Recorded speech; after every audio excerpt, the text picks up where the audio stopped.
Welcome back to Day Talk, fellow talkers, and on last episode, you might remember, we talked about a far-right nationalistic fascist movement from Finland from 1932 called the Lapua Movement. If you still haven't checked that episode, now is the good opportunity to go back and check it, because today's episode involved that same movement and the same guys. On this episode, we're gonna talk about the Mäntsälä rebellion, or in Finnish, Mäntsälän Kapina, that took place in 1932. But before we start talking about the rebellion itself and the causes that lead to it and the aftermath and whatnot, we have a small request for you that would actually help us a lot. So if you could please hit that like button, so thumbs up for this video, and the YouTube algorithm will know that people actually want to watch our content. Thank you very much. So let's talk about the Mäntsälä rebellion itself. It took place, as I said, in 1932, and more accurately on spring of 1932. It was a violent coup attempt and an open rebellion against Finnish government by the supporters of fascist Lapua Movement. Although the rebellion is named after a southern Finland county, the rebels were active also in Seinäjoki and Jyväskylä. These rebels were threatening society and a government with violence. They demanded the government to step down, the government that in their opinion was too lenient towards communism and didn't take the necessary steps to get rid of it. Surprisingly, the order that started the rebellion didn't come from the leadership of the Lapua movement, but it was initiated by the people at Mäntsälä county. The spark for the rebellion was lit at the scuffle at Okola, Mäntsälä, 27th February of 1932. What about the reasons and the background for the rebellion? Let's talk about that a little bit. The Lapua movement members were behind Mäntsälä rebellion, although they didn't initiate it themselves. The movement had stepped already over the legal lines with their methods and activities since 1929. This was often explained as just being passionate patriotism. Basically, they were right-wing nationalists, as we concluded in our episode about the movement itself. As their saying was, "It was better to walk path of lawlessness to a lawful order than to walk the path of lawful order to a lawlessness." As we know, the movement was able to get the parliament to draw up and put in effect the protection of the republic legislation, aka the anti-communist laws. This happened 11th of November 1930. These laws effectively banned communist organizations in Finland. As the Social Democrats resisted these laws, many communists joined the party. In the end of 1930, the Lapua movement reorganized their structure as the Lapua ry, which means a registered organization, rekisteröity yhdistys in Finnish, and their new goal was to now eradicate social democracy. Social Democrats saw the end game of the right-wing nationalists to legally ban all the moderate left-side parties and the liberal center or right-side parties. The Lapua movement were even able to influence the outcome of a presidential elections of 1931, where their favorite, the candidate Per Svinhufvud from National Coalition Party, was elected as the president of Finland. The parties at the political center had supported the Lapua movement in the beginning, but now, after the laws were passed and the communist activities were banned, the support was dropped. The Lapua movement was not seen as necessary anymore. Then, the movement began to radicalize even more. During the fall of 1931, the situation began to become heated. The Minister of Interior Affairs, J.E. Sunila, ordered the People's House to be reopened at Lapua. He was backed by Ernst von Born from the Swedish People's Party of Finland, who was strongly against the Lapua movement. The People's Houses had originally been in the hands of the communists, but now, after the communist activities were ruled to be illegal, houses and organizations were transferred to Social Democrats. When von Born gave his legal order to reopen the Lapua's People's House, he said, Now we shall see who is in charge in this country, the government or Kosola. The leader of Lapua Movement, Vihtori Kosola, took this as a call to fight. The movement decided to act, and with 2,000 men they nailed and boarded the people's house. This so-called reclosing of the house became quite an event, with many people celebrating the incident. After this, the government received a telegram that said, "The house is shut and it stays shut." The officials once again gave in to the will of Lapua. The government was embarrassed and the media asked rightful questions. Who was in charge? Which is stronger? Hammer from Pohjanmaa or Interior Minister's crowbar? 27th of February 1932, the crisis in domestic politics reached its boiling point at Mäntsälä. Lieutenant Esra Terä led 400 to 700 civil guards to disrupt a social democrat, a member of parliament's Mikko Erik's speech at Okola public house. Men had been gathered from Mäntsälä and from Helsinki regions. They fired hundreds of shots in the air, and at least 5 ended up inside the public house. One of them ripped the sleeve from the policeman's jacket. It was actually a miracle that no one got hurt or got killed. The member of parliament had to be escorted out under a police protection. The atmosphere at Mäntsälä between the political left and the right was already tense. This was due to the civil war and the horrors of 1918. The Reds had murdered 30 of local White Guard supporters, and on top of this, the area was under then so-called White Terror during the war and after. Usually White Terror included murders, assaults, threats, mistreatment and executions, especially after the war in prison camps. All in all, 200 Mäntsälä folk was killed during the civil war. Uusimaa and Mäntsälä had its shares of right-wing activity that bordered on illegalities. These right-wing supporters had decided already on February 25th to close all public houses. Okola was the first one on the list, and after this they were to move to another targets. Minister of Interior Affairs von Born and the governor of Uusimaa, Bruno Jalander, had been chasing these vigilantes without result. Actually, the governor was the one who sent police to Okola public house. Von Born and Jalander were extremely hated amongst the members of the right-wing extremists. This was because they defended the law and the rights of socialists. While doing that, they also ended up defending communists.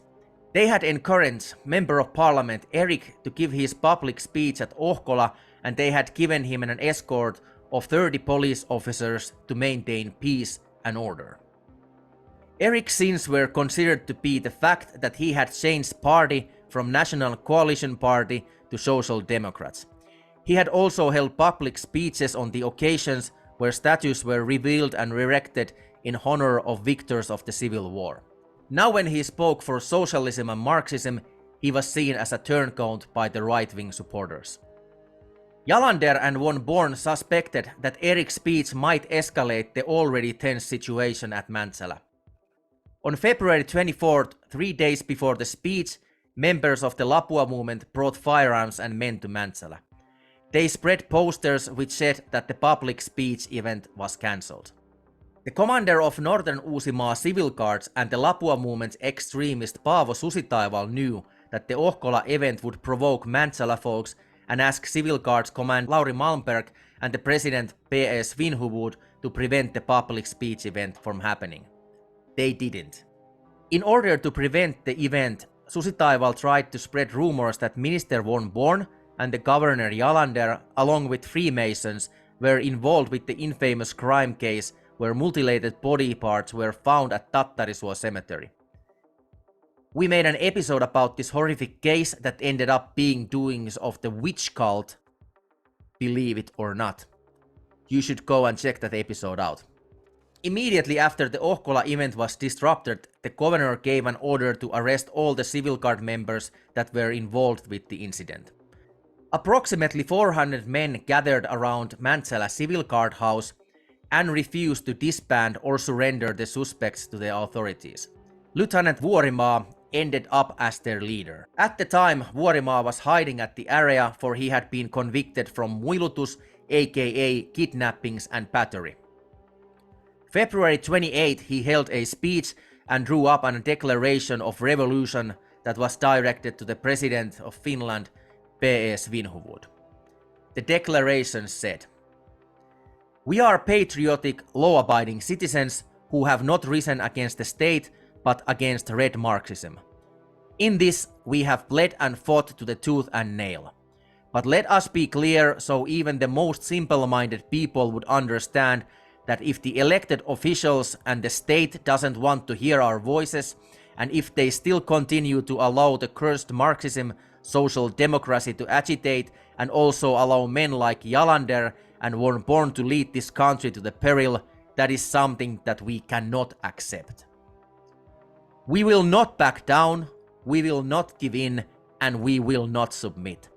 Marxism has to be defeated, and it will be, even if we must eradicate the state and its representatives that are supporting it."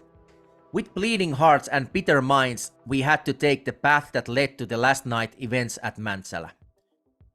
The state still has chance to recalibrate and fix their relationship with us so order and peace can be restored. Swift and decisive action can still save the country from a civil war that is clearly headed. State, with its might, can defeat our troops, but it can't win the flood of patriotic people that is flowing over our corpses. History will judge us and our enemies. In the evening of Okola events, Vuorimaa called the secretary of Lapua Movement, Major General K.M. Wallenius, and asked for a help. Wallenius summoned the leadership that decided that they were willing to support the men of Mäntsälä. Situation was already developing regardless of the movement's decisions. Armed men were arriving to Mäntsälä all the time. February 28, the headquarters at Okola was decided that men are to be sent according to each county's quota. At the same evening, the group of 74 armed men led by a captain Anton Eonsuu left from Seinäjoki railway station. The Lapua Movement's leader Vihtori Kosola and secretary Wallenius boarded the same train. They were going to Hämeenlinna to follow how the situation would develop. In the night between 28th and 29th of February, the government realized the gravity of the situation. The brigades in Helsinki were ordered to protect strategic locations in case rebels are trying to take the capital. The president, along with the government, put in effect the protection of the republic legislation that was originally drawn up to target communists. Only this time it was used to give an order to arrest the leadership of the Lapua Movement and shut down the propaganda newspapers that the movement was publishing. Meanwhile, rebels decided to wait. The Lapua Movement's delegation that resided now in hotel at Hämeenlinna declared that the movement and the events are now in such motion that peace couldn't be kept unless the government would actually resign immediately and the direction of politics in the country would take a drastic turn. They also demanded that the new government should be free of party politics and rely solely on the support of patriotic citizens. 29th of February, Captain Eonsuu's troops arrived at Mäntsälä and joined the brigade formed by the men already present, named Mäntsälän kärkijoukot, aka the spearheads of Mäntsälä. The rebels began to guard all the roads in, and scouts were sent to gather intelligence. The brigade was well organized, and companies were given orders to set defensive parameters around the area. Discipline was maintained and drinking was punished with lashing. Food and logistics were provided by the locals. On the same day, the Lapua Movement declared general mobilization. The movement's aerial organization was based on the structure of civil guards organization, so the supporters alerted the folks following the procedure. Civil guards members were ordered to bring their uniform, equipment and firearms plus 4 days of rations. They were ordered to concentrate on their local centers. These rebel bases were to establish contact with leadership in Hämeenlinna. The movement were hoping that they could pressure the government under their will as they were able to do so many times before. Conflict with the defense forces was to be avoided at all costs. The thought was that the government would give in order to avoid another civil war and because they couldn't trust the army or civil guards that had compassion towards the movement and their cause.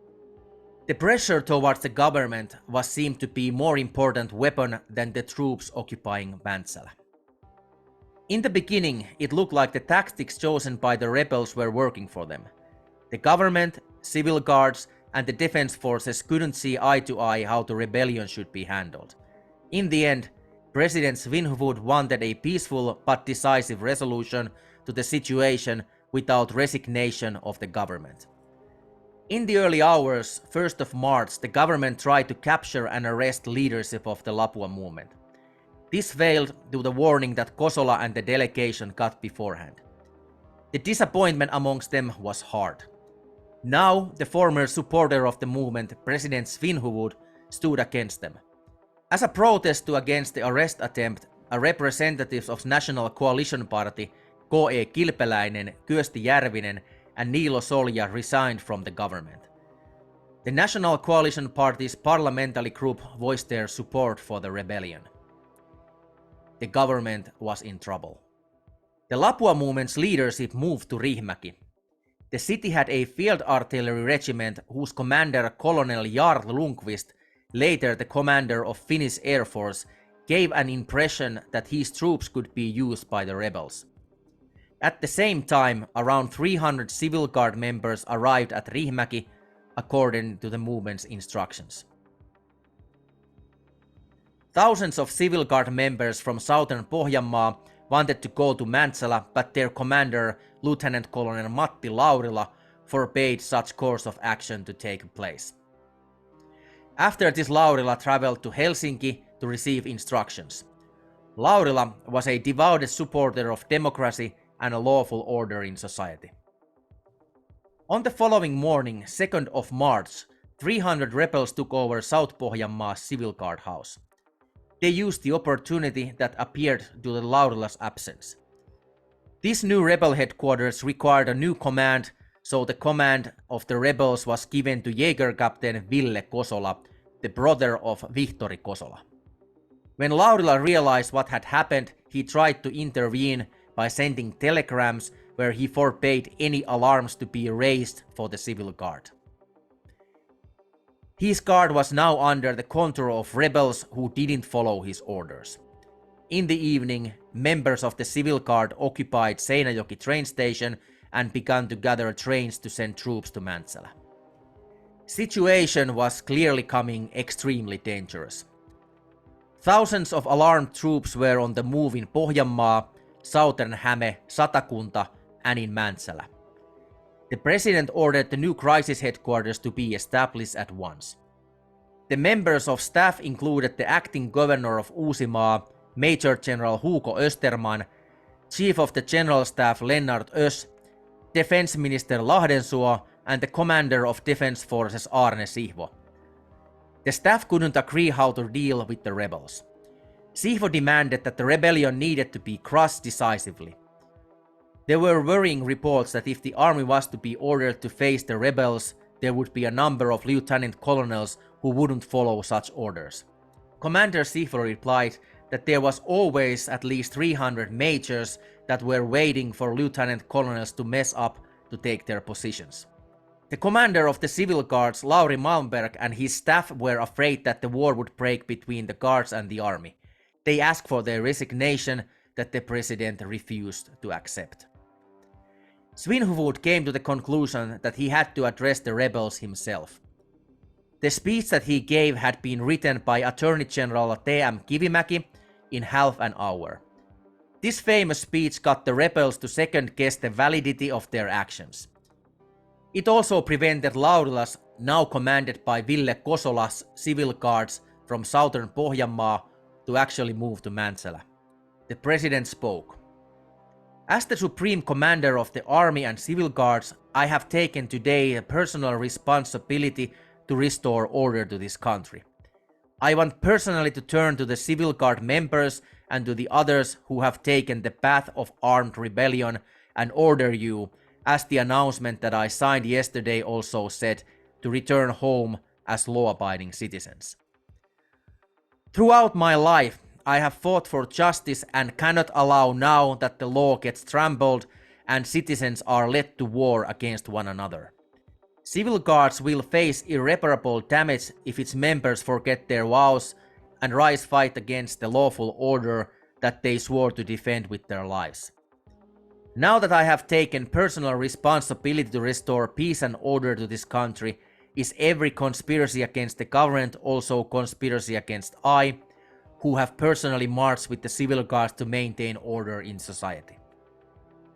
Yet I want to address those who are regretting their missteps and worry about their coming punishments, that if they right now return to their daily lives, no punishment shall be bestowed upon them unless they are instigators to this rebellion.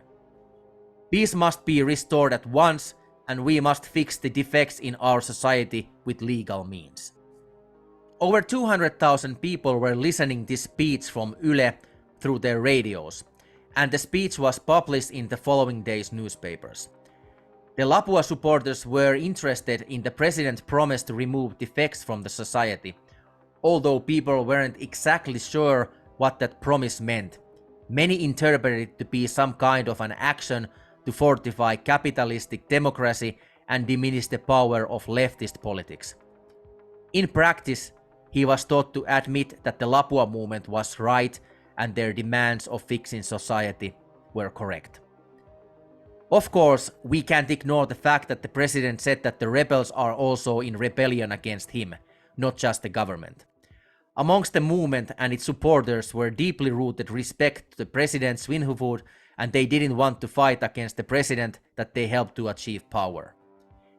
It is believed that the key element to de-escalate the situation was the promise to let common rebels go without prosecution. The most radical elements of the movement understood that the president was actually against them now, and the situation in Mäntsälä was still extremely tense. So-called spearhead troops now acquired more men with machine guns.